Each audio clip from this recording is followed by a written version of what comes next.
Dear students, प्रथम unit हमने start करी थी पिछले वीडियो में और हमने ओरिजिन ऑफ लाइफ और टाइप्स ऑफ सीलोम के बारे में डिस्कस किया था।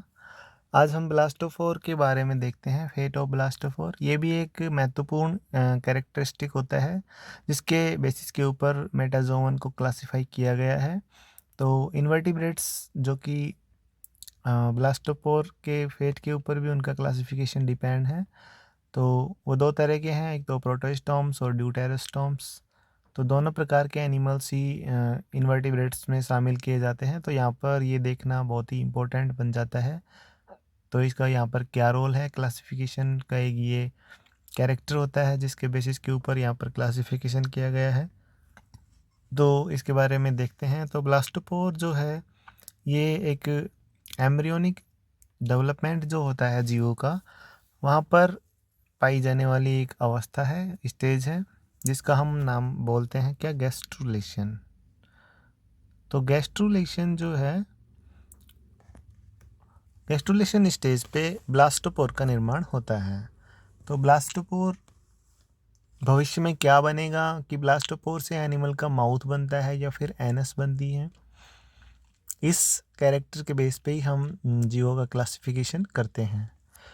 तो डिस्कस करते हैं। जैसे कि डेवलपमेंट जब स्टार्ट होता है जीव का, तो सबसे पहले जाइगोट बनता है, फिर क्लीवेज प्रोसेस के द्वारा 8 सेल स्टेज बनती है जिसको हम कई एनिमल्स में मोरूला भी बोलते हैं। ठीक है, उसके बाद में क्लीवेज यहाँ पर कंटिन्यू चलता रहता है। क्लीवेज क्या होता है, एक डिवीजन होता है, सेल डिवीजन।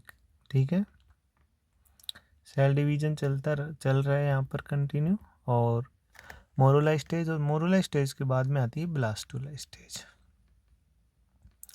ब्लास्टूला स्टेज में क्या होता है, एकदम होलो खोखली गेंदनुमा संरचना यहाँ पर हमारे पास बन जाती है। अब ये जो गेंदनुमा संरचना है होलो, इसमें अब सेल मूवमेंट से स्टार्ट हो जाती है यहाँ पर गैस्ट्रुलेशन में यहाँ तक सिंगल मेम्ब्रेन अब स्टेज होती है ये। ठीक है, यहाँ पर जो जर्म लेयर वो कितनी है, सिंगल जर्म लेयर यहाँ पर उपस्थित होती है। ठीक है, और अब आगे गैस्ट्रुलेशन जब स्टार्ट हो गया, अब यहाँ पर सिंगल जर्म लेयर से 3 जर्म लेयर्स बन जाएंगी। यहाँ पर हम देख सकते हैं एंडोडर्म, एक्टोडर्म, मीजोडर्म और एंडोडर्म। तो तीनों स्टेज यहाँ पर बन चुकी है। इसके अलावा एक और चीज़ बनती है जिसका नाम है ब्लास्टोपोर। ये ब्लास्टोपोर है, यहाँ पर देख सकते हैं अपन, ये माउथ होता है इसका। इस माउथ से ही ये जैसे बाहर की जो एपिडर्मिस है ये अंदर जाना शुरू करती है, और इससे जब ये अंदर चली जाती है तो ये एंडोडर्म बन जाती है। इसको ही हम एंडोडर्म बोलेंगे। इन दोनों एंडोडर्म और एक्टोडर्म के बीच में एक और लेयर बनना स्टार्ट हो जाती है जिसको हम मीजोडर्म बोलते हैं। तो इस प्रकार से एक सिंगल जर्म लेयर से तीनों जर्म लेयर का यहाँ पर निर्माण हो जाता है, एक्टोडर्म, एंडोडर्म और मीजोडर्म। अब ये जो तीनों जर्म लेयर हैं, इससे कंप्लीट एनिमल्स का निर्माण होता है, फॉर्मेशन होता है। ठीक है, हमने पढ़ा होगा कि जैसे स्किन है वो एक्टोडर्म से बनती है, लंग्स हैं वो एंडोडर्मल ओरिजिन के होते हैं, मसल्स जो है बोन्स हैं हमारी, ये मीजोडर्मल ओरिजिन इनका होता है। ठीक है, इस प्रकार से आईज है हमारी, जो कि आईज का जो कॉर्निया होता है वो एपिडर्मिस का होता है, अंदर की आईज है उसमें वो मीजोडर्मिया से बनी हुई होती हैं। तो इस प्रकार से अलग अलग जो हमारे अंग है, अंगों का विकास है वो इन जर्म लेयर से होता है। तो कुल मिलाकर फर्स्ट स्टेज गैस्ट्रुलेशन है जहाँ से ऑर्गेनोजेनेसिस की क्या होती है, स्टार्टिंग हो जाती है। तो क्लासिफिकेशन हम मेटाजोआ का देखें तो एम्ब्रियोनिक डेवलपमेंट जो है एनिमल्स का, वहाँ पर जीवों को प्रोटोस्टॉम्स और ड्यूटेरोस्टॉम्स में डिवाइड किया गया है। ठीक है, तो हम देखते हैं ये जो ब्लास्टोपोर है प्रोटोस्टॉम में और ड्यूटेरोस्टॉम यहाँ पर दिखाया गया है, ये प्रोटोस्टॉम्स है, ये ड्यूटेरोस्टॉम्स है।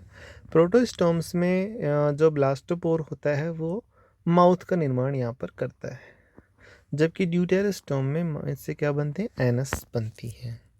ठीक है, जहाँ पर ब्लास्टोपोर माउथ बन जाता है और पहले हम ये कह सकते हैं कि जीव में पहले अगर माउथ बनता है तो वो प्रोटोस्टोम हो जाते हैं, और ऐसे जीव जिनमें पहले एनस का निर्माण होता है बाद में माउथ बनता है तो वो ड्यूटेरोस्टोम्स होते हैं। प्रोटोस्टोम्स एनिमल्स जो हैं इनमें हम इनका जो डेवलपमेंट देखें तो इनमें इन डिटर्मिनेट क्लीवेज पाया जाता है। डिटर्मिनेट क्लीवेज वो होता है कि यहाँ पर अर्ली स्टेजेस जैसे कि 2 स्टेल सेल्स, 4 सेल स्टेज, ठीक है, उन स्टेजेस पे ही ये डिटरमाइन हो जाता है कि कौन सी सेल को जीव का कौन सा अंग बनाना है। अगर हम वो सेल वहाँ से हटा दें तो उसमें एनिमल्स में वो अंग वहाँ पर मिसिंग पाया जाएगा बाद में डेवलपमेंट में।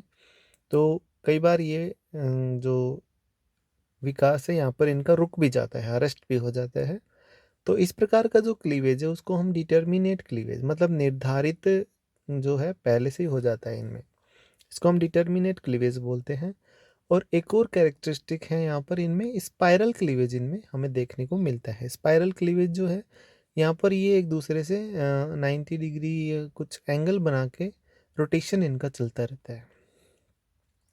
तो ये जितने भी एनालिड्स वगैरह हैं उनमें इस प्रकार का क्लीवेज हमें देखने को मिलेगा। सेकंड एनिमल्स जिनमें कि जो सबसे पहले माउथ का निर्माण ना होकर एनएस का निर्माण होता है, ड्यूटेरोस्टोम्स कहलाते हैं। ड्यूटेरोस्टोम्स में जो क्लीवेज पाया जाता है वो इनडिटर्मिनेट टाइप का होता है। यहाँ पर जो क्लीवेज है वो भी रेडियल होता है, सिंपल होता है, यहाँ पर स्पाइरल नहीं पाया जाता। दूसरी जो मेन बात यहाँ पर देखी जाए तो इनडिटर्मिनेट क्लीवेज की खास बात क्या होती है, अगर हम जैसे 4 सेल स्टेज है इसमें से कोई सेल हमने हटा दी तो ये आपस में क्षतिपूर्ति कर लेते हैं उसकी, और जो जीव है वो कंप्लीट ही बनेगा, उसमें कोई मिसिंग ऑर्गन वगैरह नहीं मिलेगा, क्योंकि जो रिमेनिंग सेल्स वो उसको कंपनसेट कर लेती हैं सारी चीज़ों को।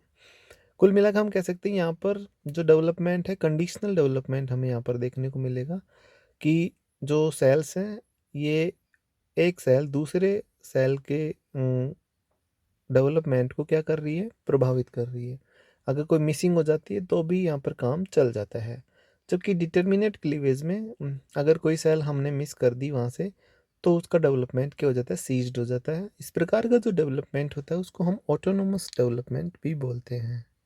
ठीक है, इसको हम मोजेक भी बोल सकते हैं, मोजेक डेवलपमेंट भी इसको हम बोलते हैं। तो ये ब्लास्टोपोर सॉरी ड्यूटेरोस्टोम्स और प्रोटोस्टोम्स के कैरेक्टर हो गए। डिटर्मिनेट क्लीवेज और स्पाइरल क्लीवेज इनमें हमें देखने को मिलेगा प्रोटोस्टोम्स में। ड्यूटेरोस्टोम्स में इनडिटर्मिनेट और कंडीशनल डेवलपमेंट और रेडियल क्लीवेज यहाँ पर इनमें देखने को मिलेगा। यहाँ पर जो है वो ब्लास्टोपोर माउथ बनेगा यहाँ पर, और एनस जो है वो बाद में यहाँ पर बनेगी, जबकि ड्यूटेरोस्टोम्स में पहले एनस बनती है और माउथ का निर्माण है वो बाद की स्टेजेस पे हमें देखने को मिलेगा। तो ये यहाँ पर इन दोनों में डेवलपमेंट डिफरेंसेस देखने को मिलते हैं। अब हम प्रोटोस्टोम्स देखें तो प्रोटोस्टोम्स में हम प्लेटवर्म्स, एनालिड्स, आर्थ्रोपोड्स, मोलस्कस और कुछ माइनर फाइला भी यहाँ पर शामिल किए जाते हैं। एम्ब्रियोनिक डेवलपमेंट के दौरान जो ब्लास्टोपोरम माउथ बनता है ये हम बात कर ही चुके हैं, एनएस बाद में बनेगा। नर्व कोड है इनमें वेंट्रल होती है, ठीक है, और जो फेटोब्लास्टोमीर है वो वेरी अर्ली होलोब्लास्टिक क्लीवेज के द्वारा यहाँ पर इनकी डिसाइड होता है, और इनमें जो क्लीवेज है वो डिटर्मिनेट टाइप का होता है, और इस स्पाइरल क्लीवेज हमें यहाँ पर इनमें देखने को मिलेगा। ठीक है, इस प्रकार की डेवलपमेंट को मोजेक क्लीवेज भी बोलते हैं। ठीक है, मेजोडर्मल टिश्यू जो है यहाँ पर सिंगल ब्लास्टोमिया जिसको हम 4D सेल बोलते हैं उससे यहाँ पर बनते हैं। ठीक है, और यहाँ पर सीलोम का जो फॉर्मेशन हो साइजोसील टाइप की सीलोम हमें देखने को मिलेगी। साइजोसील और एंटेरोसील क्या होते हैं ये हम पिछले वीडियो में डिस्कस कर चुके हैं। अब सेकंड है ड्यूटेरोस्टोम्स। ड्यूटेरोस्टोम्स जैसे कि जितने भी अकाइनोडर्म्स, कॉर्डेट्स, हायर एनिमल्स जो हैं उनमें ये ड्यूटेरोस्टोम्स होते हैं। और क्लीवेज यहाँ पर इनमें हमें कैसा में देखने को मिलेगा भाई, सिंपल रेडियल क्लीवेज यहाँ पर इनमें हमें देखने को मिलेगा। क्लीवेज यहाँ पर इनडिटर्मिनेट और कंडीशनल टाइप का यहाँ पर हमें देखने को मिलेगा। ठीक है, यहाँ पर एक सिंगल सेल भी क्या कर सकती है, एक कंप्लीट एनिमल का निर्माण कर सकती है। रेडियल यहाँ क्लीवेज यहाँ पर देखने को मिलेगा, और मीजोटर्मल टिश्यू यहाँ पर जो आर्केंटेरोन है उसके द्वारा यहाँ पर वो मीजोडर्म बनेगी। तो यहाँ पर सीलोम जो है वो एंटेरोसीलोम हमें यहाँ पर देखने को मिलेगी। नर्व कोड यहाँ पर हमें डोर्सल प्रकार की पाई जाएगी।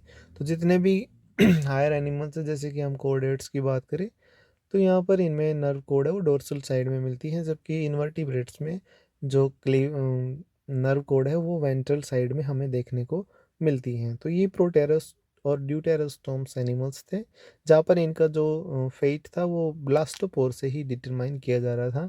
ये एक कैरेक्टर है जो कि एनिमल्स के क्लासिफिकेशन के लिए यूज़ किया जाता है। Thank you.